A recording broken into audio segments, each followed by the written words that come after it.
Seorang ibu rumah tangga di Kabupaten Garut, Jawa Barat diduga menjadi korban perampokan. Video yang diambil oleh anak korban sempat viral di media sosial.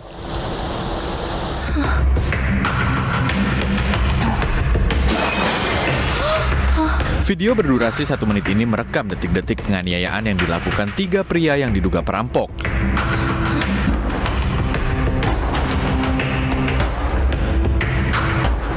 Video ini direkam oleh salah satu penghuni rumah. Korban yang terluka langsung melapor ke kantor polisi. Korban pun mengaku mengenal salah satu pelaku. Tiba-tiba ada suara orang menggedor-gedor kaca pakai batu.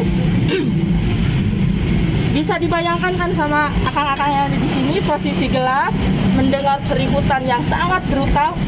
Bagaimana perasaan saya saat itu dan anak saya? Keributannya seperti apa? Katanya ada ancaman. Iya, memang ada ancaman. Mengancam dibunuh? Mengancam, iya.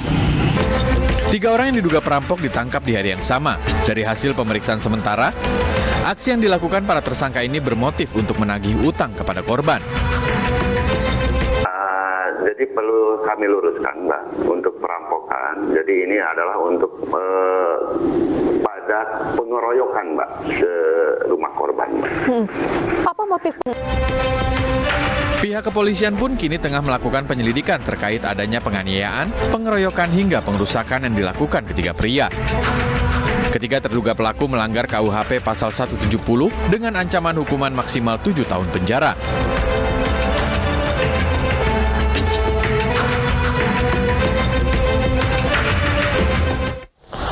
Tersangka kasus binomo Indra Kents minta maaf kepada publik. Berikut rangkaian informasinya dalam Prime Highlight.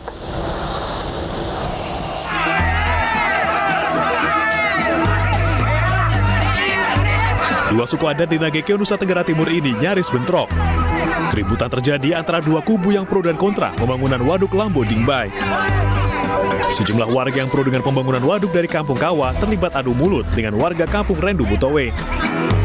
Kedua belah pihak saling klaim atas hak kepemilikan lokasi yang hendak dijadikan pembangunan waduk Lambo Mbai yang merupakan proyek strategis nasional.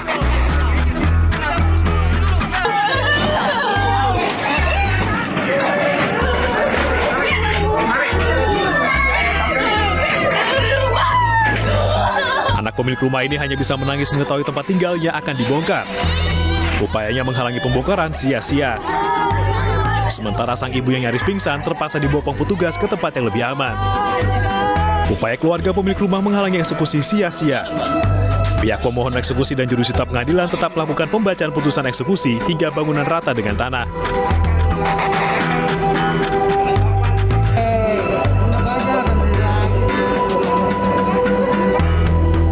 Bareskrim Polri merilis perkembangan terbaru dalam kasus aplikasi Binomo. Selain menghadirkan tersangka Indra Kents, polisi juga memamerkan barang bukti uang tunai senilai 1,24 miliar rupiah.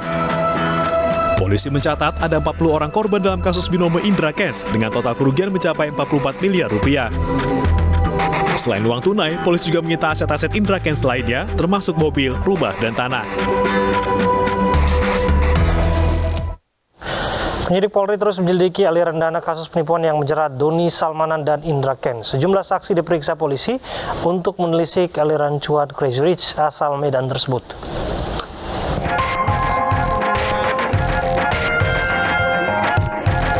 Kasus Sultan dari Medan yang berujung di tahanan kembali bergulir. Tidak hanya memperpanjang masa penahanan Indra Kents, polisi juga kini membidik dalang di balik aplikasi Binomo yang telah merugikan ribuan anggotanya. Kemudian ada 40 korban. 40 korban dengan kerugian kurang lebih 44 miliar rupiah. Dan ini dimungkinkan masih akan terus bertambah. Karena kami sudah membuka hotline terkait dengan korban-korban binomo ini. Nah, nanti terus setiap hari apabila akan ada update kita akan sampaikan. Kemudian terkait barang bukti, rekan-rekan sudah dapat melihat ada kendaraan yang kita hadirkan Tesla.